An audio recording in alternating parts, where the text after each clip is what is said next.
Amis cheminots, encore une vidéo, cette-ci pour dénoncer les mensonges médiatiques depuis quelques jours, depuis que le rapport Spinetta a été publié sur tous les plateaux des télé, ça n'arrête pas, les mensonges dans tous les sens. Donc on va reprendre trois gros mensonges qui ne cessent d'être répétés à longueur d'antenne. Le premier va concerner la retraite. On nous explique qu'on a une retraite largement plus confortable que l'ensemble des salariés français. Ce qui est complètement faux. C'est-à-dire que en 2007 puis en 2010, notre régime des retraites a été complètement réformé, donc par Nicolas Sarkozy notamment. Alors, ce qui était vrai avant on pouvait partir à 55 ans pour le personnel sédentaire et à 50 ans pour les conducteurs après 15 ans de conduite.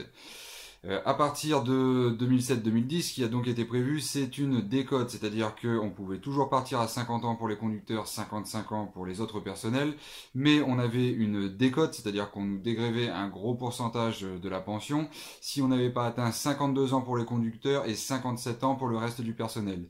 Et ensuite, ce qu'on a mis comme autre réforme en 2010, c'est que chaque année, à partir du personnel né dans les années 61, on augmente d'un trimestre ces deux âges. C'est-à-dire qu'on augmente chaque année d'un trimestre l'âge de départ à la retraite. Donc on passe de 55 ans à 55 ans et 3 mois pour les agents du personnel sédentaire, et de 50 ans à 50 ans et 3 mois pour les conducteurs, donc pour l'âge d'ouverture des droits à la retraite. Mais pour l'annulation de la décote, et ben ça passe pour les sédentaires de 57 ans à 57 ans et 3 mois. Et idem pour les conducteurs, de 52 ans, on passe à 52 ans et 3 mois. Et ainsi de suite. Chaque année, on augmente d'un trimestre. Donc aujourd'hui, vous n'avez plus aucun cheminot qui part avant 57 ans. Et même aujourd'hui, je dirais même qu'on est à 58 ans si vous voulez plus avoir de décote. Donc par exemple, pour un mec comme moi qui est né en 86, moi je prendrai ma retraite comme tous les salariés de France. C'est-à-dire que moi la retraite, ce sera 62 ans, pas avant, avec ou sans décote, ce sera 62 ans comme tous les salariés du privé, en tout cas tous les salariés de France.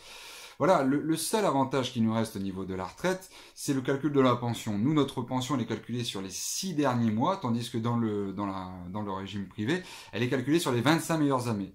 Donc oui, c'est vrai que c'est un avantage, mais c'est un avantage c'est un acquis du moins, c'est un acquis social que l'on paye, c'est-à-dire que si on prend la part des cotisations salariales et patronales pour la retraite à la SNCF et qu'on le compare à ceux du régime général, on cotise bien plus, on cotise énormément plus, et même la Cour des comptes a dénoncé cela, parce que vu qu'on ne part plus à 50 ans ou à 55 ans, et qu'on n'a pas modifié le taux de cotisation, on paye pour des avantages que l'on n'a plus. Le seul avantage qui nous reste, c'est le calcul sur les 6 derniers mois. Donc voilà, faut arrêter de dire qu'on part à 57 ans, à 50 ans, à 40 ans pendant qu'on y est. Enfin, c'est du grand n'importe quoi. Aujourd'hui, et pour les nouvelles générations, le départ à la retraite, c'est comme tous les salariés de l'ensemble du régime général de l'ensemble de la France.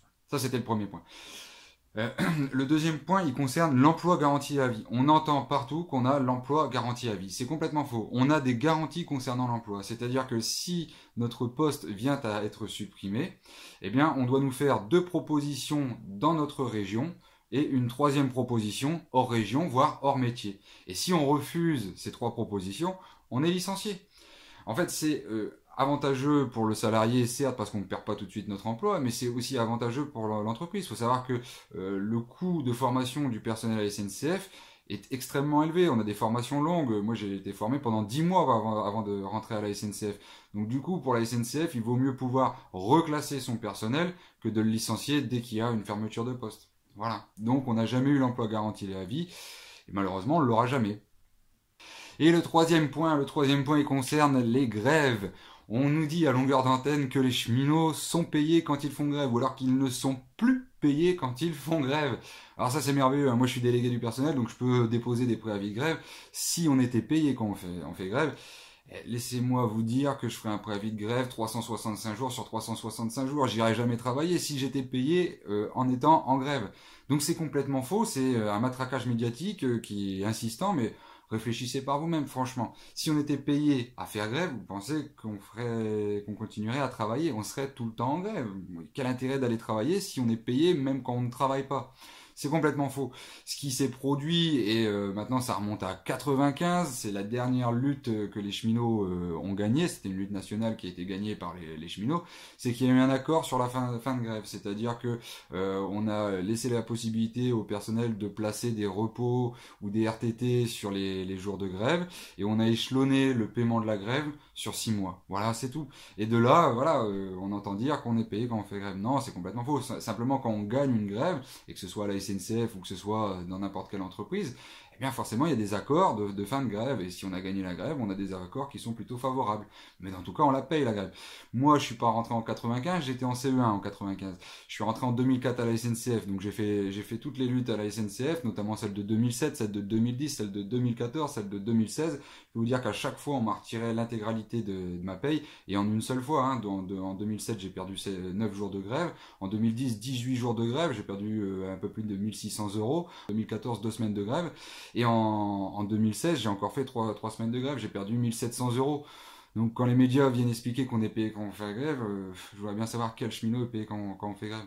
Voilà, c'est des gros mensonges médiatiques, mais bon, enfin, c'est un secret pour personne qu'aujourd'hui la télévision, les journaux, les radios, les médias en général ne font que mentir à la population. Et, enfin voilà, on essaye de nous foutre les uns contre les autres entre petits, à se partager les miettes, à se disputer pour les miettes, tandis qu'en haut lieu, ils sortent des milliards et des milliards par l'évasion fiscale, par les niches fiscales, par les cadeaux qui sont faits dans tous les sens aux entreprises, par les exonérations d'impôts sur la fortune, et j'en passe, et ça on ne dit rien. Alors que ça c'est des milliards et des milliards. Alors que nous les cheminots, bah, notre système de retraite il est autofinancé, quand on fait grève, eh ben on le paye.